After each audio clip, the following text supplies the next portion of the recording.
Hello friends, it's Danny here of Danny's Dreams.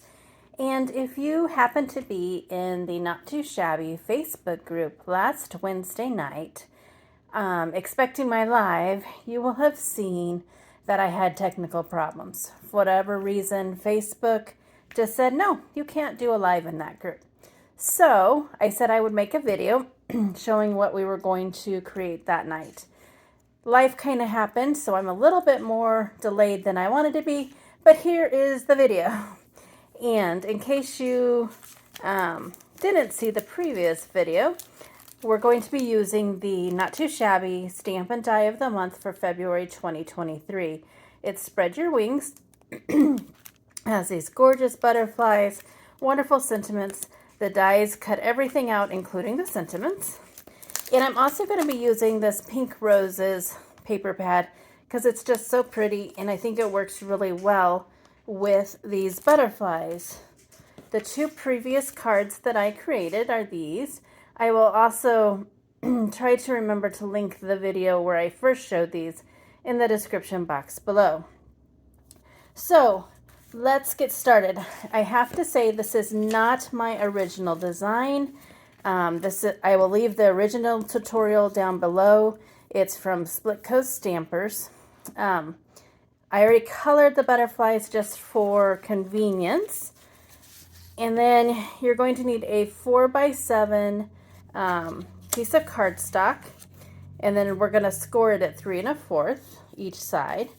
You're going to need 3 pieces of the pattern paper that are 2 3/4 by 3 1/2, and then you're going to need 3 matting layers that are you're going to need 3 of them that are 3 3/4 by 3 inches. So there's all our pieces, and then you'll need some Post-it notes and some adhesive and a scoreboard, which I forgot to grab, so let me grab that. You can also add some ribbon if you like. Normally I do, but this time I decided I wanted to try it without. So we're going to start by taking that 4x7 piece of cardstock, and we're going to score it at one end at 3 1/4, and then we're going to turn it around and score it again at 3 1/4. And those are the only score lines you need. And we're going to just fold that, burnish it, fold it, burnish it. And that part is done. Already you can see that it is starting to take shape. I'm going to set that aside. Next we're going to put all of these matted pieces together. So the 3 3/4 by 3 is going to mat the 2 3/4 by 3 1/2 pieces. So we're just going to do that real quick. I have already cut everything down so it would be easy to go. I'm using ATG gun adhesive for this part.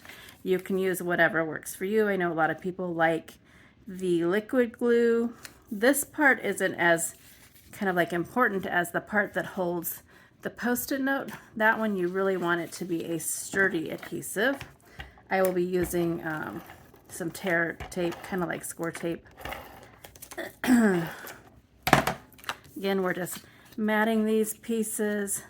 This project goes together super quick, super fast, and it's very fun to give as gifts, or I'm going to be keeping this one for myself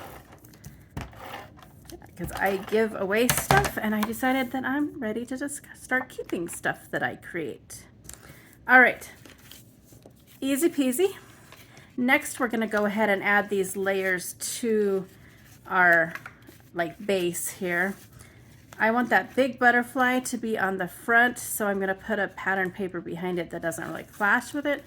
So I think this one will work fine.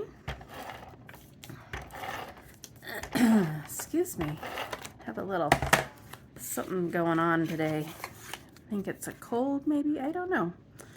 Anyways, there's that. And then gonna put some on each side, keeping in mind that the Post-it notes will go over it. So I really want that pretty one. I mean, they're both pretty, but I want that one with the flowers to be at the top. So I'm gonna put that on the top there. My ATG is almost out. Hopefully we can squeak it by for this project and I won't have to take time to refill it. Although I feel after all these years of using it, I'm pretty quick with it. All right. Whew, we made it. Okay. Then next, we're going to add our Post-it note stack. In the original tutorial, it has a little pencil that goes here. I don't use that, so I'm just going to kind of center it. Again, I'm just using some tear tape or score tape, whatever you like to call it. Again, you can use what you want, but for this part, I would use something that's a little bit more strong or sturdy, since the Post-it notes are pretty heavy and you'll be like tearing them off, so you don't want it to really like give too much. Let's see if I can get the release paper off easily today. I did not. Let me grab my little Cricut tool. I found that that works really well for getting it started. There we go. I say that and then it's not. There we go. All right, almost there. Just what you wanted to see today. Danny's struggle with release paper. All right. And then again, we're just going to, if you have a little pencil or pen, you could put it right there. I'm just going to center it right like that. And then all that's left is to add your stamped images to it. Again, if you were going to be using a ribbon to tie it together, before you added these panels, you would put it underneath there. The original tutorial shows that really well. So again, that is linked in the description box below. I'm just going to add this big butterfly to the top, just using some liquid adhesive here. Just like that. Let it set for just a couple minutes there. And then I did color up 2 more of the butterflies, and I'm just going to put them on the inside for a little added decoration. You could add sentiments if you wanted, if you were giving it as a gift, or you could just leave it very simple like mine. It's just a fun way to keep your Post-it notes without just having a Post-it note like blank on there. And you see that that went together super quick, super easy, and there we go. How pretty is that? And then here's your Post-it notes. Easy, ready to go. All right, again, this is using the February 2023 Stamp and Die of the Month from Not Too Shabby. If you have any questions, leave them in the comment section below. And until my next video, have an awesome day and go get crafty. Bye.